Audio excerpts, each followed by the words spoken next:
And good morning, Hoosier Nation, and welcome to a maybe grounding edition of Hoosier Morning After. This is Hoosier Morning After Maryland. A few nights ago, your Indiana Hoosiers go on to lose on the road to Maryland, 66-55, making the record right now for the Hoosiers 15-7, 5-6 in the Big Ten. Just a game that kind of, I guess you could say, slapped us maybe back to the ground, reared its ugly head as to some of the issues that still exist for this team. It was a game that was not a shooting clinic by any means from either team. Both teams struggled big time to shoot the ball, and you can see that in the numbers, as we'll get into here as the show progresses. But IU on a pretty good win streak there for a little bit, and as it is with the Big Ten, it's a hard schedule. It's rare that teams go for long runs of wins and everything unless they're in the top elite or really hitting well in their seasons. Any average team in the Big Ten is going to struggle to string together big wins in a row. And this was a speed bump that we hit in this game. Maryland has been very good at home. They're undefeated at home so far this year, so they took care of business like they needed to, and Indiana did not. This was a game that we've seen happen before for this team, where we struggle and we go the way that our guards do. Our guards struggled to make shots, struggled to create, and that's where it ended up. I will say, out of all the games that we've had so far, it's kind of, we're sitting right now in an Indiana season, or in a situation where the injuries that we have and that we are dealing with, again, everyone deals with injuries and everything, but the injuries that are occurring for Indiana right now are very poorly timed and really are affecting, at least in my opinion, the outcomes of this. And I think this is one of the first games that there was definitely maybe not the first game, but the highest on the list for me of games where one player that's out because of injury, if he's available, really could have affected the outcome of this game. And of course, obviously, as you know as well, who I'm speaking of there is Xavier Johnson. I definitely think this was a very different game had we had X in there. X would have been able to defend a lot better against Young. Young, their guard, was really kind of shredding any sort of players that we tried to put on him.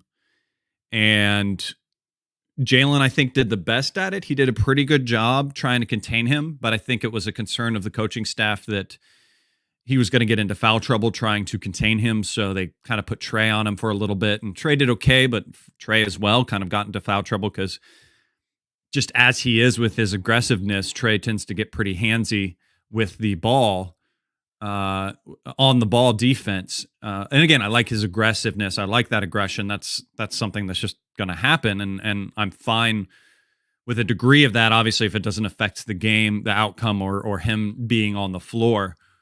But you really could have used that. You really could have used X. You really could have used that secondary ball handler to kind of settle things. And who really could have used it, obviously, was Jalen Hood-Schifino. This was probably his biggest struggle game, I would say, of the year, or at least that we've seen in a long time. He goes, bring up the stats now, he went for just 3 points, 1 for 14 from the field, 0 for 2 from 3, and 1 for 2 at the free throw line. Just didn't get to the line much, it looked like he was trying to do too much on his own. And I think where I wish his game would have kind of ventured away at that point, when things weren't falling for him, would be to change over to the creator side of him. Because his assist to turnover ratio was dead even, 4-4. And he's a player that can create really well for other guys, and that ratio has been very different in any other games. And that could have very well been something that could have got him going offensively as well. Start creating things for other guys, and then that would open up some things for himself in his offense. The flow would have felt better, but it felt like he was forcing things, that he thought that he needed to do things for the team and everything to get that going, get the team going and everything like that. And then it was just, again, the guards overall. Tamar just kind of continues to be a player that you're kind of frustrated in, because we all know what Tamar can do. We all know the talent that he has, and he just hasn't found that level, or that level of consistency, that level of being able to click things over. There's just little spurts here and there, and it's probably frustrating to him.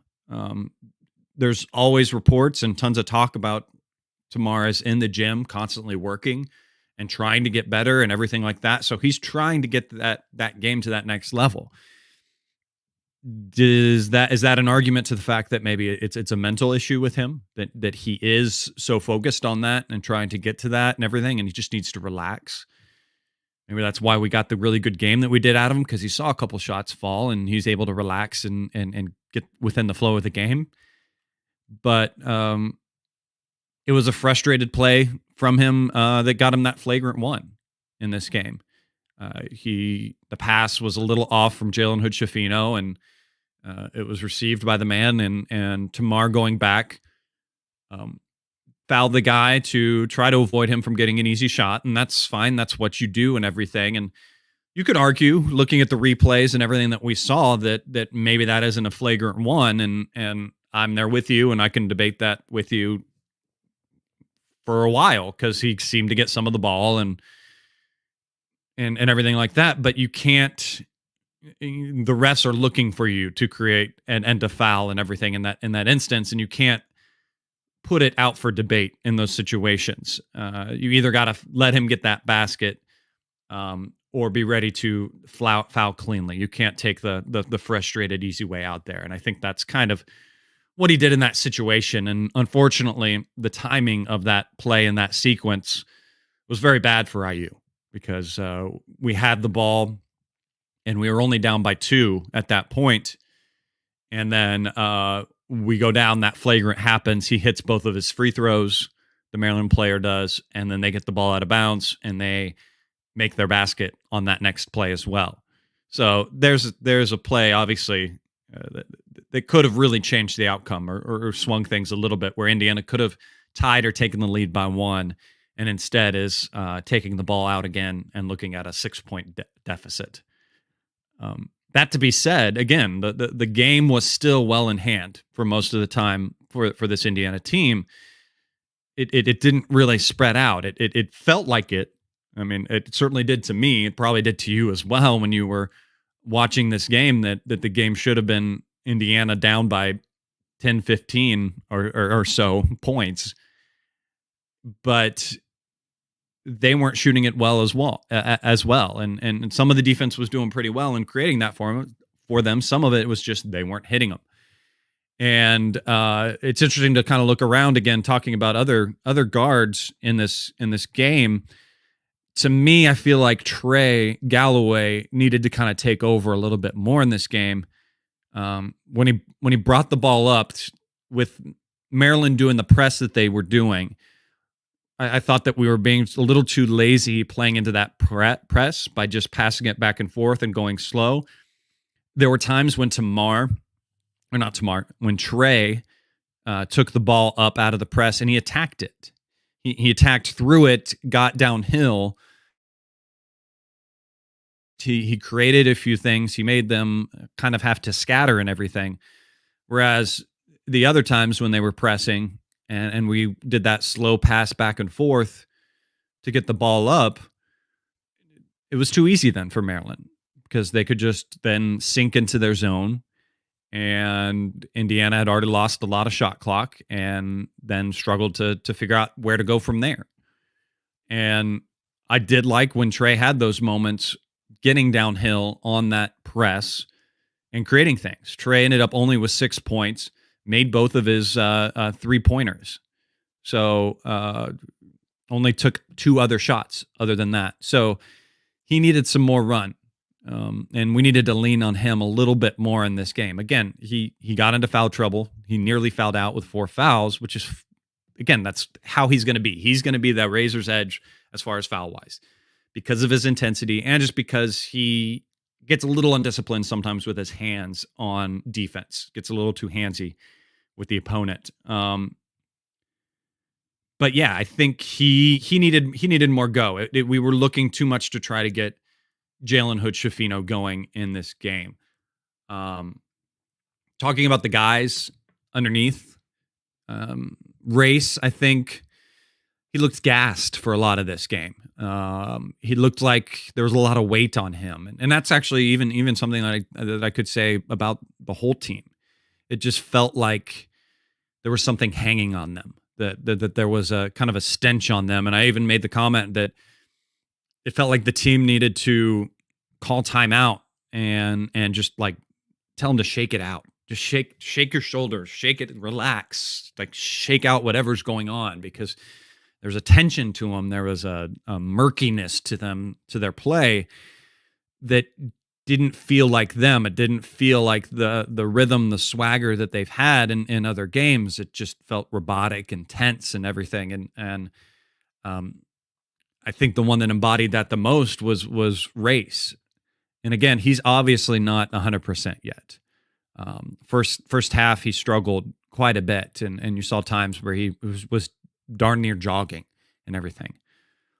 He did come out in the second half and looked a little bit better and started to do some of those race things for us, but he's still having a hard time getting back to 100%, and that's again where more injury things are struggling for us. And I think it was said that Jordan's having some sort of calf issue, I think, a calf strain of sorts, but some sort of, as Indiana likes to say, lower leg injury.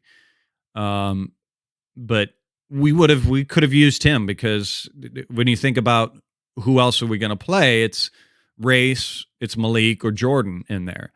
I know people will talk about, do we need to try to play a few other players down there? Is Caleb Banks able to do that? Caleb's a little bit undersized for that to do so. I don't know that he's there yet to play more 4. That's why you see him come in and play the 3. But Jordan could have been used in this game. His energy and everything, what he does. Malik, I think, did okay.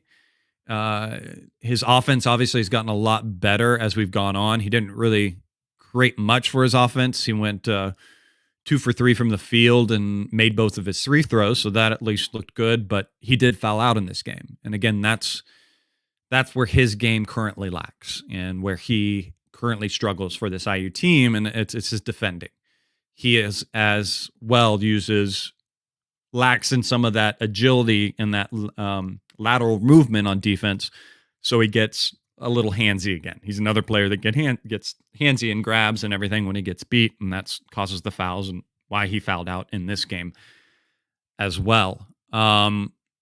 Trace Jackson Davis, obviously, again, it's crazy to say, but he struggled in this game as well, getting the ball in the block, and he got doubled a lot and struggled to get it out.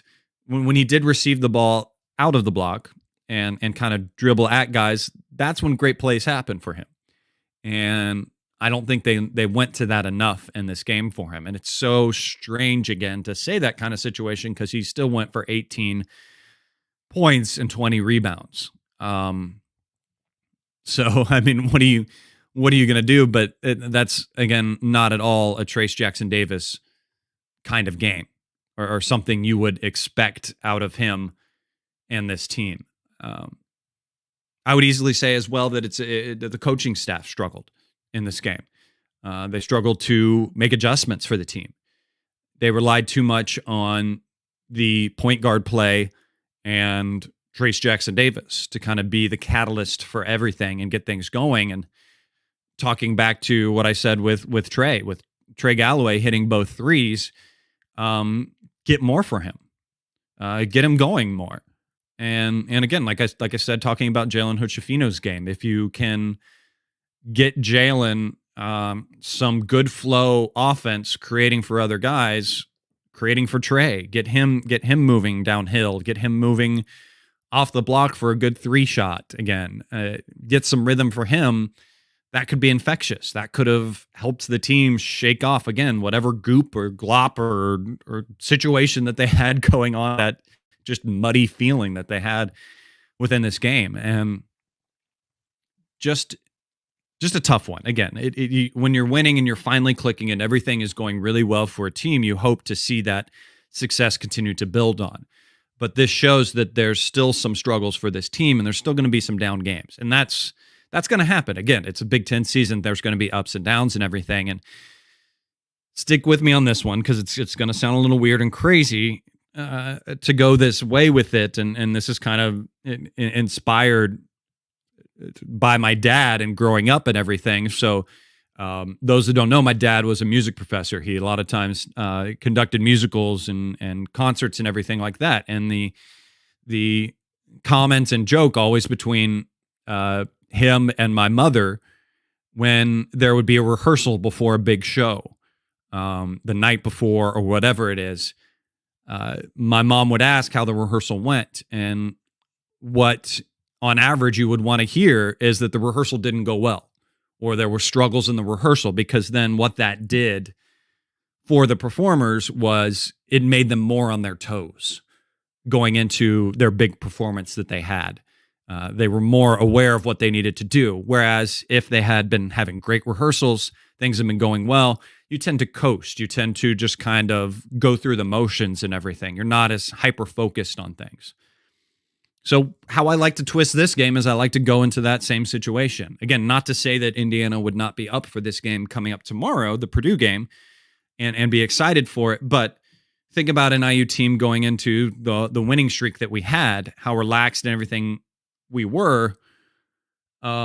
Some things might have fallen through the wayside, and maybe that's kind of what we saw with this Maryland game. We were looking forward to the Purdue game, so we were relaxed more, and we weren't on our toes like we needed to be. And that, well, now we had that bad rehearsal. We had that bad game. We had the Maryland game. So let's get refocused. Let's get going for this Purdue game, because it's going to be a tough one. This is going to be a test for this IU team, and we've got to speed them up. We've got to get a way to kind of, I would almost say, in a way, do what Maryland did to us. I would want to see us kind of pressuring them on the inbound. Getting them off kilter, speeding them up even. I mean, not in the sense that how Maryland slowed us down. I would almost try to pressure to get them to speed up and get them off their rhythm, so they struggled to kind of get going. The individual kind of matchups in this game, beyond Edey, obviously. I mean, Edey is what he is, but all the other matchups aren't necessarily terrible for IU. IU matches up well in other places and can take advantage of that in this game against Purdue. And if we get things sped up, if we make it difficult for them, what the defense needs to do as well, and is make it hard for them to get it to Edey. It's going to be interesting to see if the coaching staff decides to do some sort of doubling, if they just decide to play straight up against him. What they decide to do in that sense. Do you let Edey just get what he's going to get, and you just kind of trade on the other end and just totally nullify the rest of the players for Purdue? That's definitely a game plan that you could see the team do. Or do you just kind of do what you can? I mean, it's an interesting matchup. And I think what we saw last year, what was successful in the game that we had against him, and to be able to neutralize him, was the fact that we had Big Mike. And this is maybe another issue where these injuries or illnesses and things that we have could make things tough for us. This would be a game that would be very useful to have Logan Duncombe use those 5 fouls that he has. Not necessarily need him out there for any sort of offensive situation or anything like that. He can be in there to do what we know he can do and what he did in high school, what he was advertised that he did in high school, which is just sucking up rebounds as best he can and just be big, physical, and make it uncomfortable for Edey.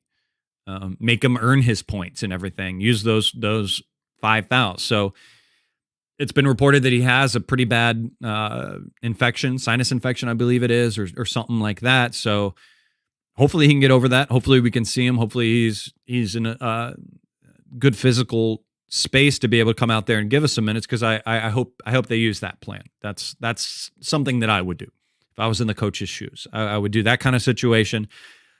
I would obviously get Edey moving on the offensive side. I'll be running a lot of screens and everything, and just let these guards get things going.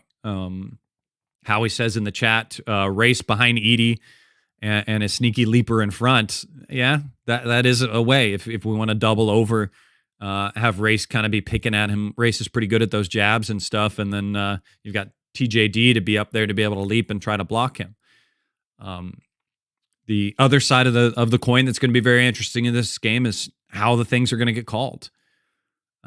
It's been reported, Assembly Call talked about it in their post-game show when talking about Maryland, that there's been some concerns on how coaches talking to the refs and getting things going for them and everything. And he needs to change his approach. Maybe he talks to refs and does it a little bit better, because there is an art to that. As badly as it is, coaches can affect how calls are made and everything. And just the way they do that is by bringing up and changing the way the refs look at things in this game, and bringing up things that may be being overlooked, and then the refs will kind of be a little bit more hyper-focused into those situations and can help things from a foul calling situation for IU.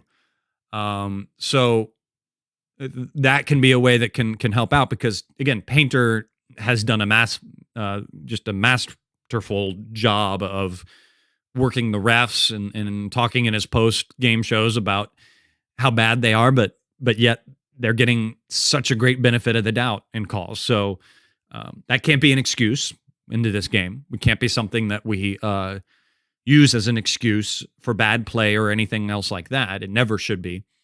But it also equally shouldn't be a factor of the game.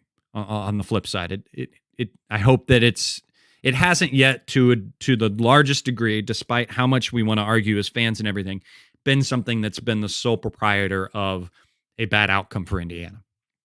It could in the future, because of the rep that we are getting and the situations and how physical we play, could be something that rears its head that much. And in this Maryland game, sure, if you want to look at it, the shooting was, again, bad from both teams.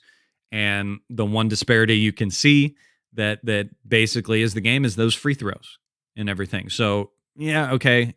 Getting close to an argument for that in this Maryland game. But again, moving on to this Purdue game, they have to take care of business. We have to get Jalen Hood-Schifino going. We have to get the three-pointers, get the three-point shot firing away like we had on Ohio State. If we play the game from our guards like we did in the Ohio State game, it's an easily winnable game. Trading shots with Edey's situation, and then our guards shooting like they are and producing like they are, I like our odds in that kind of situation. With an Ohio State playing IU, I like our odds. Will we see X? There's been plenty of teasing about that X may be back. That'd be great. But from what we have seen him doing in pre-games, obviously he's been out there in his boot shooting around. I think we've got, 3 games? Just 2 games? I think just 2 games that we've seen him without a boot out there shooting in the pregame warm-ups. And he's not elevating very much. He's not pushing off. He's getting maybe about as much vertical as I have in these warm-ups, which isn't much. I've got relatively decent vertical. But anyways, not really elevating like he can. And with a player as explosive as he is, and that cuts like he can and gets up and down like he can, it's going to be a very different X player once he finally gets in the game for us. And there's going to be some adjustment and some time that we're not going to see him the way he is. And I think to a certain degree in the back of my head, that concerns me, because he is obviously driven to get back. Again, as seen by the fact that he's been out there shooting with his boot, now without his boot, and the video that they put out of him in the weight room working out like crazy and doing the water treadmill and everything. He wants to get back there really, really bad. And again, I just hope he doesn't push it too far, too fast, because I want him in the long run. I don't want him in the short run. So Yeah, that's what we have going forward, guys. I'm so excited for the game tomorrow. I'm so nervous. I'm trying to stay even keeled about it and everything. Um, but it's going to be a game, guys. It's going to be a game. It's going to be a battle. Assembly Hall's going to be rocking. You guys are going to be loud that are there. I'm envious of you guys that are there. I know a lot of the Assembly Call guys are there and everything, hanging out and everything. I would have headed there if I could have, but I'm not. I'm not going to kid that it's busy right now, family wise and everything. So no way to be able to try to get up there for the games and situations, especially trying to convince to not only going to the Vegas game, but getting up for this game is pretty tough in that situation. But I'm envious of all of you that are going. Be there, be loud, cheer for this team, give them that juice that they need, that extra drip in the game that's going to get them over the hump. It's just such a great environment. Such a great situation. Be out there, be energetic, be the great Hoosier fans that you can be, and so happy for this, for you guys in this situation. And that is going to do it for this edition of Hoosier Morning After. And we'll be back again. I'll see you in 2 days. Hopefully, you see a big smile on my face. Hopefully, you're excited as can be. You're having that coffee in the morning on Sunday morning, and we're excited to be where we are. If it's the other way around, guess what? We'll still be here. We'll talk about it. We'll figure out the situations. I'm working on getting a few maybe guests or two with us to be with Martha and I as well for that game. Obviously, it's going to be a big one. So thank you for being here with us today, guys. We'll be back again. Don't forget to follow me on Twitter at General Chadwick. There you can find out more about the show, when we're going to go live and everything. Don't forget to hit the subscribe button. Hit that thumbs up. Thanks, guys. We'll see you next time. Until then, go out there, have a wonderful day. And as always, let's go Hoosiers.